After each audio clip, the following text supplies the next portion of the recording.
নমস্কার বন্ধুরা, Ramakrishna TV YouTube চ্যানেলের পক্ষ থেকে সকল মা বাবা দাদু দিদা ঠাকুমা ঠাকুর দাদাদের জানাই অনেক অনেক ভালোবাসা, প্রীতি ও আন্তরিক শুভেচ্ছা।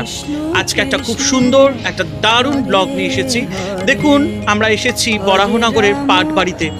তো মধ্যখান থেকে কথা বলা শুরু করলাম, কারণ শ্রী ভগবানের নাম কীর্তন চলছিল, তাই জন্য ভাবলাম যে আজকে মধ্যখান থেকে কথা বলা শুরু করব। কারণ ভগবানের যেখানে নাম কীর্তন চলছে সেখানে কথা বলতে নেই। আশ্চর্যজনক একটি ব্যাপার আজকে হলো, সেটা হচ্ছে সকাল থেকেই প্রচণ্ড মনটা খারাপ ছিল, কিন্তু বিকেলবেলা এক টানে চলে এসেছি, মানে বলতে গেলে ভগবানের টানেই চলে এসেছি। আজকে ছুটি ছিল, আর তাই জন্য ভাবলাম আজকে আমি আমার স্ত্রীকে নিয়ে একটুখানি ঘুরে আসি। আর দেখুন, আজকে আমরা এসেছি পাটবাড়িতে।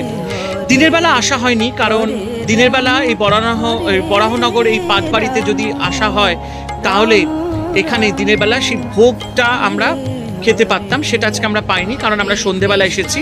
দিনের বেলা একটা কাজ ছিল এবং এখানে দারুণ ভোগ দেওয়া হয় দিনের বেলা। অন্নভোগ, পায়েস, খিচুড়ি, লাবড়া, চাটনি, তরকারি, মানে বিভিন্ন দিনে বিভিন্ন রকম। আর দেখতেই পাচ্ছেন মন্দিরের ওপরে দেয়ালে বিভিন্ন রকম সুন্দর চিত্র রয়েছে। এখানে চৈতন্যদেবের তার জীবনী সম্পর্কে কিছু কিছু ঘটনা এখানে উল্লেখ করা হয়েছে। শ্রী ভগবানের কিছু ঘটনা এখানে চিত্ররূপে এখানে উল্লেখ করা হয়েছে। ভীষণ একটা পজিটিভ জায়গা, দেখে মনটা যেন ভরে গেল। দেখুন, সবসময় চেষ্টা করতে থাকি যে কি করে আপনাদেরকে আনন্দ দেওয়া যায় এবং তার সাথে নিজেকে ভালো রাখা যায়। সব সময় চেষ্টা চালিয়ে যাচ্ছি এবং এভাবেই থাকবো। আর দেখুন, এখানে তুলসী মঞ্চটা মানে মন্দিরের ঠিক বাইরের দিকে অপূর্ব সুন্দর। আর ভক্তজনেরা সব এখানে সন্ধেবেলা একত্রিত হয়েছে সন্ধ্যা আরতির জন্য। একটু পরেই আমরা সন্ধ্যা আরতি আপনাদেরকে দেখাবো। অপূর্ব দৃশ্য এখানকার সন্ধ্যা আরতি। আর কোনোদিন যদি সময় হয় আরেকদিন আসবো এখানে দিনের বেলা, জায়গাটা অপূর্ব, এবং দিনের বেলা একদিন ভোগের সময়ও আসবো। তো আজকে সন্ধেবেলা এসেছি, সন্ধেবেলাটাই যেন মনটা জুড়িয়ে গেল।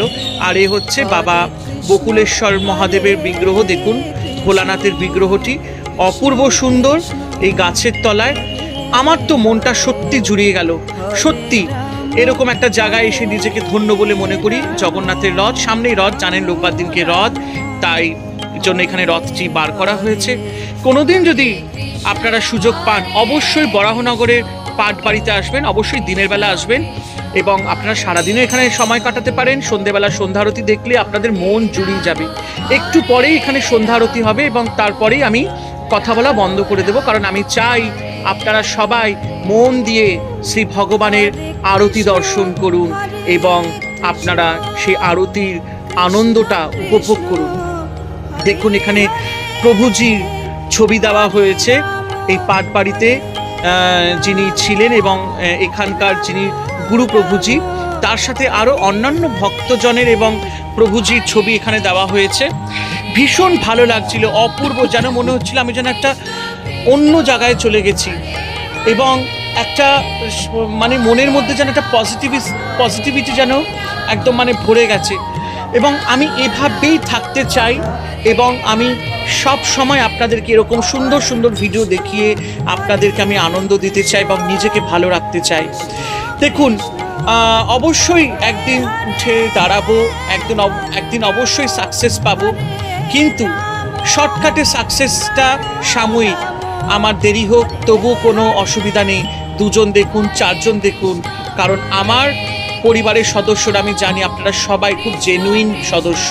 আপনারা আমার ভিডিও দেখেন, সেটা 50 জন হোক, 70 জন হোক, আস্তে আস্তে আমি জানি সে 50 থেকে হয়ে যাবে 50,000, তারপর হয়ে যাবে 5 লাখ। ঈশ্বরের কাছে আমি প্রার্থনা করি আপনারা সবাই যাতে ভালো থাকেন, সুস্থ থাকেন, আপনাদের পরিবার যাতে ভালো থাকে। আমি সবসময় চাই আপনাদের মঙ্গল কামনা। আমি সবসময় চাই আপনারা ভালো থাকুন, সুস্থ থাকুন, কারণ আপনাদেরকে নিয়েই কিন্তু আমার এই পরিবারটি এক এক করে আমি গড়ে তুলছি এবং আপনারা আছেন বলেই আজকে আমি এই জায়গায় টিকতে পেরেছি এবং আমি টিকে থাকবো। এটা আমি ভগবানের কাছে কথা দিলাম, কারণ এই চ্যানেলটি আমি যখন শুরু করি তখন আমার মা বেঁচে ছিলেন এবং তিনিই আমাকে উপদেশ দিয়েছিলেন যে একটি চ্যানেল গ্রো করো, একটি চ্যানেল তৈরি করো এবং নিজের ট্যালেন্টটাকে দেখাও। দেখুন, ট্যালেন্ট বলতে আমি এখানে বলবো না যে আমার মধ্যে কি ক্ষমতা আছে। ট্যালেন্ট বলতে আমি এখানে বলবো যে আমি ভালো কিছু করার যে ক্ষমতাটা আছে সেইটা আমি দেখাবো, ভালো কিছু করার চেষ্টাটা আমি দেখাবো। ক্ষমতা বলাটাও ভুল, যে জিনিসগুলো আমি দেখিয়ে আপনাদেরকে পজিটিভ রাখতে পারবো, নিজে পজিটিভ থাকতে পারবো। দেখুন, ভগবানের বিগ্রহ দেখে না মনটা যেন জুড়িয়ে গেল। এখানে রাধা মাধবের বিগ্রহ, মধ্যিখানে নিতাই গৌরাঙ্গর বিগ্রহ এবং তার পাশে হচ্ছে আপনার গোপালের বিগ্রহ। এবার দেখুন, এখানেও একটি চৈতন্যদেবের সুন্দর ফটো রাখা রয়েছে, অপূর্ব সুন্দর। আমার মনটা যেন আজকে জুড়িয়ে গেল। সত্যি আমি যেন এক অপূর্ব জায়গায় এসেছি, আমার মনটা যেন আজকে সত্যি শান্ত হয়ে গেল। ঈশ্বরের কাছে আজকে আমি প্রার্থনা করি যাতে আমি ভালো থাকি, কোনো রকম যাতে কোনো খারাপ পথে না যাই, আমি যাতে আমার পরিবারটাকে যাতে ভালোভাবে রাখতে পারি, আমি আমার স্ত্রীকে, আমার শাশুড়ি মাকে, কারণ এখন তো আমার বাবা মা নেই, তবে প্রার্থনা করি আমার বাবা মা যেখানেই আছেন তারা যাতে সুস্থ থাকেন, ভালো থাকেন, এবং যে কজন আমার আত্মীয় স্বজন আছেন যারা আমাকে ভালোবাসে তাদের জন্য তো অবশ্যই আমি শুভ কামনা করি, তারা যাতে সুস্থ থাকেন, ভালো থাকেন। দেখুন, এই সব জায়গায় ঘুরলে না মনটা যেন শান্তিতে ভরে যায়। অনেক রকম ছোটবেলার কথা আমাদের মনে পড়ে যায়।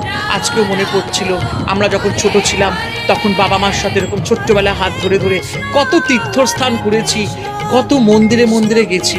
তো চলুন, একটু পরেই আরতি শুরু হয়ে যাবে, আমি আর কোনো কথাই বলতে পারবো না।